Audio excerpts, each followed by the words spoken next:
Einen wunderschönen guten Morgen. Was war da gestern mal wieder im traditionellen Markt los? Der Nasdaq wie am Durchpumpen nach oben steht die gefühlt wieder schon für den nächsten All-Time-High. Da sieht es bei Bitcoin eigentlich gar nicht ja so gut aus, auch wenn wir uns die Altcoins anschauen. Unsere Solana-Position gehen wir natürlich nachher Step by Step durch und natürlich auch bei Bitcoin sieht das Ganze nicht ganz so prickelnd aus. Der Nasdaq performt da richtig, richtig gut nach oben und wir stehen bei Bitcoin weiterhin bei den 64.000 US-Dollar. Wie ihr aktuell seht, meine Trade-Position gerade plus minus null. Warte darauf, am 50er EMA auch noch meine nächste Position mit einzusammeln. Das und vieles weitere gehen wir natürlich im Update wieder einmal durch. Und wir müssen über Gold sprechen. Wir müssen unbedingt über Gold sprechen, denn Gold ist hier einmal über Nacht in der Asia-Session 1,8% nach oben durchgepumpt. Jetzt bin ich gespannt, wer hat im gestrigen Livestream aufgepasst, denn da hatten wir uns 2 verschiedene Zonen eingezeichnet. Einerseits war es einmal die Sell-Zone bei 91 und bei 104. Vielleicht hat ja der ein oder andere diese Short-Position sich da sogar mitgenommen. Und viel, viel interessanter, ich weiß nicht, ob ihr es aufm Schirm hattet, ich weiß nicht, ob ihr es heute schon Morgen im Discord gesehen hatte. Ich habe es auch hier einmal aus unserem Livestream von gestern einmal dazugenommen. Schaut euch mal bitte diese Zone an. Wir hatten uns genau gestern im Livestream einmal die Zone bei Gold hier unten einmal markiert gehabt, dass das ein sehr, sehr interessanter Bereich auf dem 3-Minuten-Chart in der Buy Area beim 300er EMA ist. Und jetzt schauen wir mal gemeinsam einmal in den Chart rein, was ist da bei Gold genau passiert. Wir holen uns auch einmal kurz den Indikator mit dazu. Wenn du den Indikator noch nicht mal dabei hast, hol ihn dir auf jeden Fall mit da rein. Wo ist der denn jetzt hier überhaupt hin? Einmal kurz den Indikator mit dazu laden. Zack, laden wir den einmal kurz rein. So, 3-Minuten-Chart, zwar 300er EMA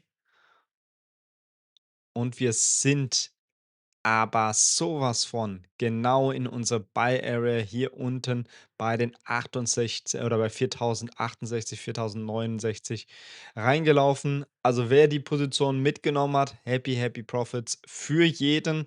Sehr, sehr schöner Buy, den wir da bei Gold mitnehmen konnten. Sind durch die nächste Sell-Zone allerdings komplett durchgegangen, nach oben durch. Nächste interessante Zonen gehen wir natürlich jetzt einmal auch im Laufe des Videos einmal im Detail durch. Daher lass uns einmal kurz ein Like da, abonniere den Kanal, wenn du neu mit dabei bist. Und dann lass uns hier einmal kurz durch den Markt durchgehen. Wir beginnen allerdings einmal kurz mit Bitcoin und auch mit unserem kurzen Trade-Update. Also Trade-Update, Solana-Position hatte ich euch gerade am Anfang des Videos schon mal gezeigt gehabt, ist ja so leicht auf Break-Even, auch unsere Bitcoin-Position leicht im Minus, sitzt auf Break-Even. Oh nein, Solana ist sogar schön im Profit. Interessant, gar nicht gesehen gehabt. Also Solana schön im Profit, hat unsere zweite Limit Order abgeholt.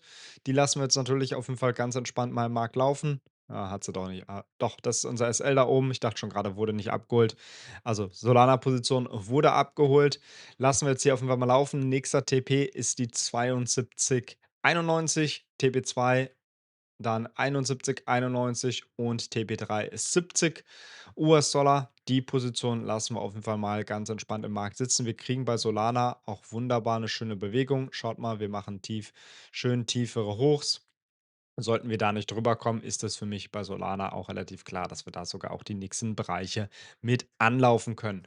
Blick natürlich dann auch einmal kurz auf Bitcoin. Wir haben oder ich warte weiterhin noch auf meine Bitcoin-Position am 50er EMA auf dem Tageschart. Gucken wir uns auch einmal kurz an. Ich muss mal den Indikator einmal wieder rausschmeißen und auch einmal unseren anderen Indikator mit dazu holen. Wenn du unseren Indikator noch nicht hast, den Scanner, dann hol dir den auf jeden Fall bei uns im Discord mit dazu. Link dazu findest du in der Videobeschreibung. Kannst du direkt einmal hier unseren E-Mail-Trend-Scanner mit dazu holen. Der zeigt dir dann auch genau diese Einstiegsbereiche an.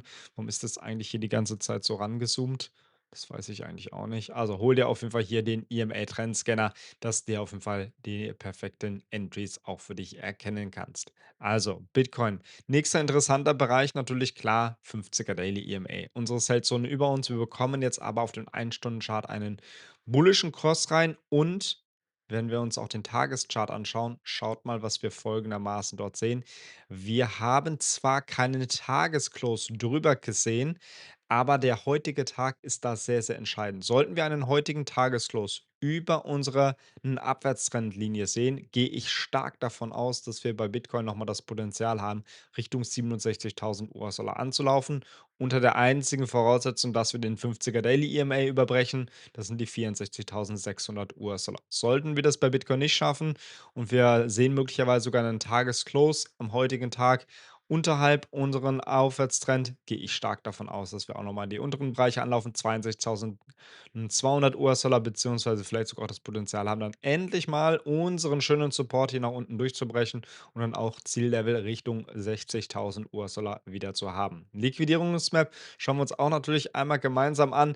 Haben wir natürlich am gestrigen Tag ein bisschen was abgeholt gehabt. Wir sehen es ganz gut, 64.500, 64.600 US-Dollar, einiges abgeholt. Über uns 64.800 US-Dollar noch an einiger Batzen drin. Ich könnte mir sogar vorstellen, wie gesagt, dass wir da nochmal auch diesen Cluster mit abholen. Dann seht ihr aber auch ganz gut, dass unter uns das Ding wieder komplett voll ist. Also unter uns 62.000 US-Dollar. Da brennt es auf jeden Fall lichterloh, um hier die nächsten Liquidierungszonen mit einzusammeln. Kurzer Blick natürlich auch noch mal auf den Nasdaq drauf. Einmal auf den Nasdaq drauf werfen, denn der Nasdaq ist hier weiter dabei, Richtung All-Time-High zum nächsten All-Time-High zu schieben. Es sah so ein bisschen danach aus, als hätten wir beim Nasdaq so ein schönes Rounding-Top und das erinnert mich so, jeder, der eigentlich schon etliche Wochen auf dem Kanal mit dabei ist, der weiß eigentlich, dass wir solche Phasen beim Nasdaq die ganze Zeit gesehen hatten. Rounding-Top, Abverkauf, es sieht so aus, als würde der Nasdaq nach unten durchbrechen und es pumpt aus dem Nichts nach oben.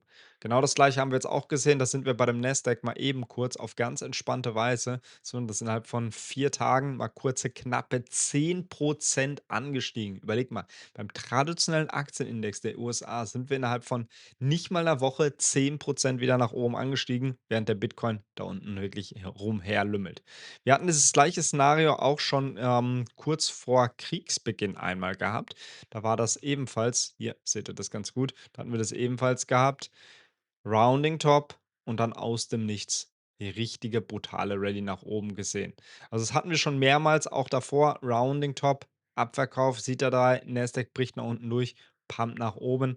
Also, genau dieses Szenario hatten wir echt die letzten Wochen, eher die letzten Monate schon des Öfteren. Deswegen könnte ich mir echt sehr, sehr gut vorstellen und ich habe es auch gestern schon im Livestream gesagt gehabt, wenn wir den Tagesclose über dem letzten Hoch, die 29.150 Punktemarke schließen, und das haben wir mal mehr als nur geschlossen, gehe ich davon aus, dass wir echt das Potenzial haben, mal hier wieder neue All-Time-Highs, möglicherweise in der nächsten Woche, vielleicht sogar auch schon diese Woche, wer weiß, was der Nasdaq heute noch so reitet, gegebenenfalls auch noch sehen können.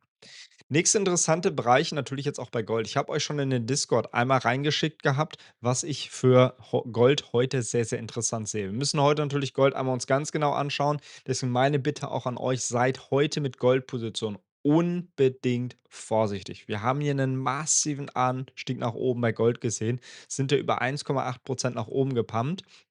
Sollten wir jetzt auch das letzte Hoch bei Gold rausnehmen, also speziell sollten wir die 4.168 US-Dollar rausnehmen, um euch das mal ein bisschen zu zeigen, warum sind wir dann auch heute bei Gold so extremst angepumpt, dann nehmen wir einmal hier folgenden Bereich. Wo haben wir hier mein Werkzeugtool? Hier ist mein Werkzeugtool. Schaut mal.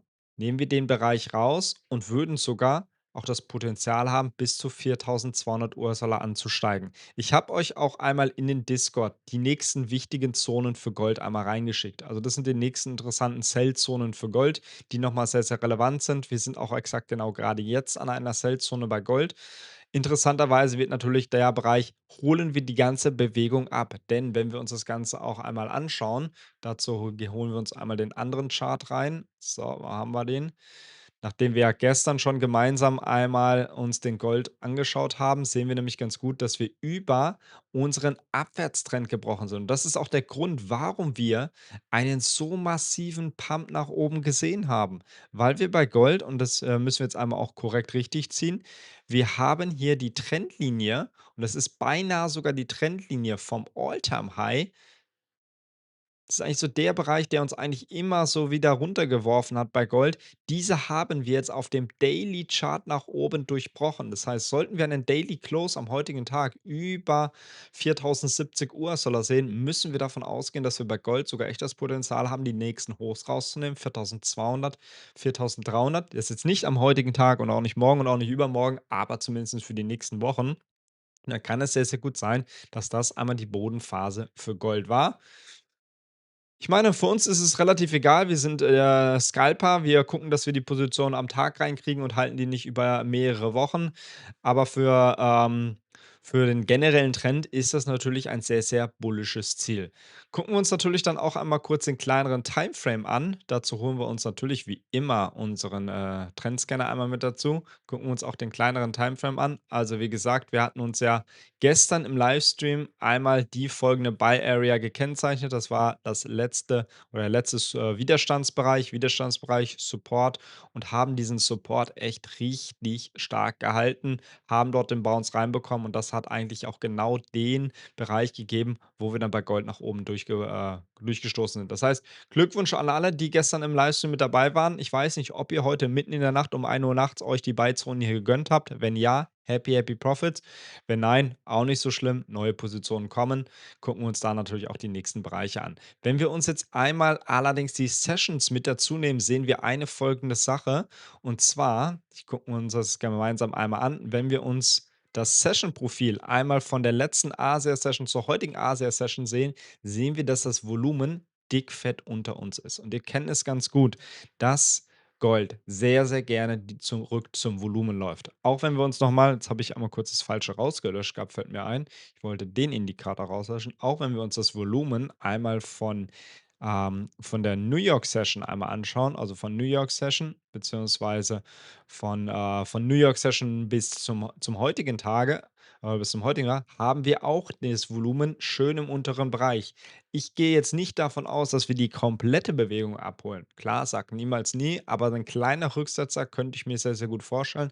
Hat mal vor am heutigen Tag mal definitiv das New York High auf dem Schirm.